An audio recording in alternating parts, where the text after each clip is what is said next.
Hello, dear students. We take an initiative to lead the series of important questions for 10th class. Here I am back with another video which is based on construction of human eye. Without further ado, let's get started. तो आज हम बात करेंगे human आई की। जो ये human eye है ये स्फेरिकल इन शेप है, स्फेरिकल इन शेप। और इसका जो डायमीटर है बेटा वो है 2.3 सेंटीमीटर एज पर एनसीईआरटी डाटा। तो the front part of eye is known as cornea. Front part जो आई का होता है उसको हम बच्चे बोलते हैं कॉर्निया।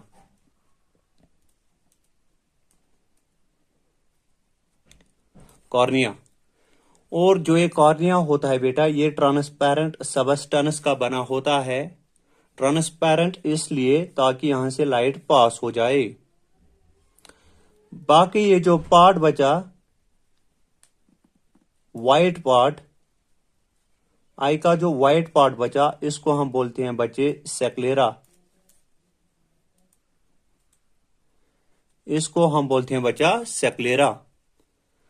तो behind this cornea is a coloured diaphragm. Coloured diaphragm जिसको हम बोलते हैं बेटा आयरस।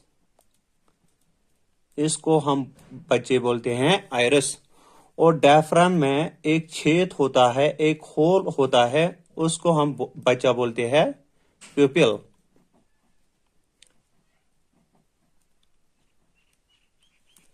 इस आयरस के बीच में एक होल होता है उसको हम बोलते हैं प्यूपिल। बच्चे just behind this iris is a lens. Is a lens which is made of jelly material. ये फ्लेक्सिबल होता है, सॉफ्ट होता है। इसको हम कहते हैं बच्चा कन्वेक्स लेनस। Convex lens. मगर ये कन्वेक्स लेंस वो लेंस नहीं है जो ग्लास का बना है। ये जेली मटेरियल का बना है और ये फ्लेक्सिबल होता है। इसको होल्ड कौन करता है? ऊपर भी एक मसल होती है और नीचे भी एक मसल होती है जिसको हम बोलते हैं बेटा सिलेरी मसल। Ciliary muscle. प्यारे बच्चों, अब बचा ये रीजन जो आई लेंस से कॉर्निया तक है। यहां एक विस्कस लिक्विड पाया जाता है, उसको हम बोलते हैं एक्वस ह्यूमर। इस लिक्विड को हम कहते हैं बेटा एक्वस ह्यूमर। फिलहाल फंक्शन, उसके बाद मैं कहूंगा इसकी फंक्शन क्या है। First of all you know the construction of parts of human आई। इसके बाद ये जो कॉन्वेक्स लेंस है, कॉन्वेक्स लेंस के पीछे एक पार्ट हो स्क्रीन होता है जिसको हम बोलते हैं बेटा रेटिना। इसको हम बच्चे बोलते हैं रेटिना। और ये जो रेटिना होता है ये डेलिकेट मेम्ब्रेन होता है, सेंसिटिव ये रहता है, इसी पे इमेज बनती है। इसमें दो तरह की सेल्स पाई जाती है, rod sales and cone cells. Rod and cone cells. अब बचा रहा जब इमेज यहां पे बनती है तो यहां से इलेक्ट्रिकल सिग्नल जनरेट होती है और वो पास होती है कहां? ब्रेन तक ट्रांसफर होती है ब्रेन तक। और वो कौन लेती है? उस नर्व को हम बोलते हैं बेटा optic nerve. Optic nerve. Optic nerve वो नर्व होती है जो ये सिग्नल कहां तक ले जाती है? ब्रेन तक। फिर ब्रेन इंटरप्रेट करता है इस सिग्नल को।